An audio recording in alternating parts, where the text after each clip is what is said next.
السلام عليكم ورحمة الله تعالى وبركاته. أكم جرتن دعوتوتن كي بقى جراتن سنين جتا الحمد لله رب العالمين بقى ربي يرو كنا نجي ولتنو دتا سي ربي فقلن قدان هجو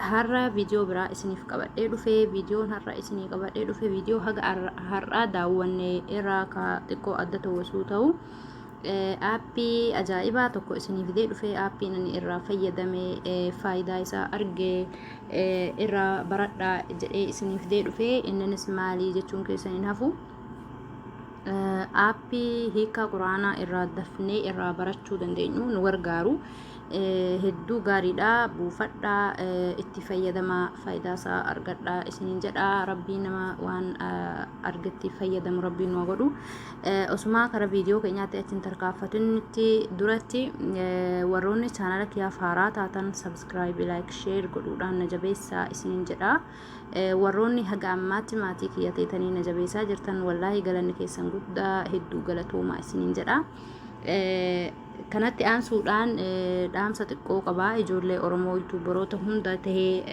warroota yuutuuba daawwatu hunda ilaallata namni takka dubaras tahee dhiira yuutuubara fedhe haa ta'u afaan Oromoo dubbatee agarraan Oromoo taatee bira hin darbinesin jedha isuma harka kee subscribe hin godhin jechuudha viidiyoolee waliif daawwadhaa wal ha guddisnu wal ha jabeessinu isiniin jedha waan akkanaa kanarraa of qusanna maaliif akka ta'e illee naan galu wal bira dhaabbachuu qabna wal guddisuu qabna isiniin jedha kara viidiyoo keenyaatti achi isin dabarsaa viidiyoon keenya har'aa hedduu gaariidha hedduu namatti tolaa wallaahi irraa fayyadama jedhee waan ani hedduu jaaladhe isin biraan ga'uudhaaf dhufe jechuudha amma kallattiidhumaan karaa maanstoorii keessa pilaastoorii keessa sheenne jechuudha haala kanaani kunoo akkuma agartan kana qura'aan ens isa jedhu kana jechuudha ooppiin goonaa ani waan duraan buufadhee qabuuf jechuudha haala kanaan gadi nu bu'aa afaan Oromootiin qaba hiikaa quraanaa jechuudha wanni aappii biraarraa adda isa godhe jechuudha afaan Oromootiin akka barbaade dubbifattee akka barbaadetti sii galaa waan ta'eef nama gargaara saniif isa jaaladhe jechuudhaani loqata hedduudhaan jira jechuudha haala kanaan suutuma gadi butaa kunoo akkuma agartan kana Oromoo bakka jedhu kana irra dhoyne jechuudha amaariffallee ni qabaa somaaleellee ni qabaa loqata hedduu qaba jechuudha akkuma argitan kana jechuudha quraana juuza 30 guutuu of keessaa qaba jechuudha dafee namaa gala akka dafee sii galuu si gargaara jechuudha aappiin kuni mee of biratti buufadhaati irraa fayyadamaa irraa baradhaa isiniin jedha dhugaa dubbachuuf ani hedduu isa jaaladhe akkuma agartan kana kunoo soomaalillee kunoo akkuma asitti argitan kana ni qaba jechuudha amaariffallee ni qaba kunoo afaan Oromooti jechuu akka asitti argitan kana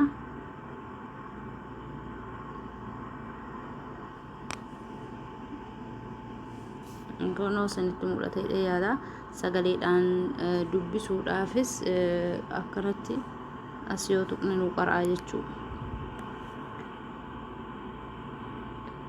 barreeffamaan akka isin agarsiisa kunoo asitti suuraa baqaraa irraa jechuudha kunoo akkuma agartan kana jechuudha kunoo asitti barreeffameera alif laam miim jedha bismillahir rahmaanir rahiim kunoo afaan Oromootiinis kunoo sanitti mul'atee yaada wallaahi aappii ajaa'ibaati mee buufadhaati ilaalaa warroonni quraanaa haga ammaatti hin baranne sagaleedhaan illee dhaggeeffachuu yoo barbaadan kun akkuma agartan fuula dura kanatti qaba jechuudha hedduu gaariidha kunoo juuza 30 guutuu qaba jechuudha suuraa faatihaa irraa eegalee kunoo akkuma agartan kana jechuudha akkanumatti gadi butaa deemtan jechuudha warroonni amma darsii kana barachaa jirtan jechuun garee adda addaa keessatti hiikaa quraanaa warroonni barachaa jirtan hedduu sin gargaara jedhee yaada gabbuufadhaa irraa fayyadamaa isiniin jedha akka isinitti tolu abdiin qaba. Aappii akkana kana yoo akka isinii gabaasuu barbaadan koomentii jala naa kaa'aa isiniin jedha yoo isinitti tole. Rabbiin waan gaarii nama baratee wal barsiisu rabbiin nu haa godhu. Kunoo akkuma agartanitti haga suuratun naas jira jechuudha. Kunoo wallaahi hedduu gaariidha. Keessaa'u warroonni obboleen kee warroonni hiikaa quraanaa barachaa jirtan hedduu sin gargaaraa manatti qo'achuudhaaf jechuudha. Akka ustaaza biratti dafee isiniif galu sin gargaara. Aappii hedduu natti tole, isinitti tolu, isinitti haa tolu isiniin jedha. Viidiyoon keenya har'aa kana fakkaata. Akkuma duraa isiniin jedhee wantoota akkasii akkasii gabaasuu yoo barbaadan koomentii jala naa keessanii.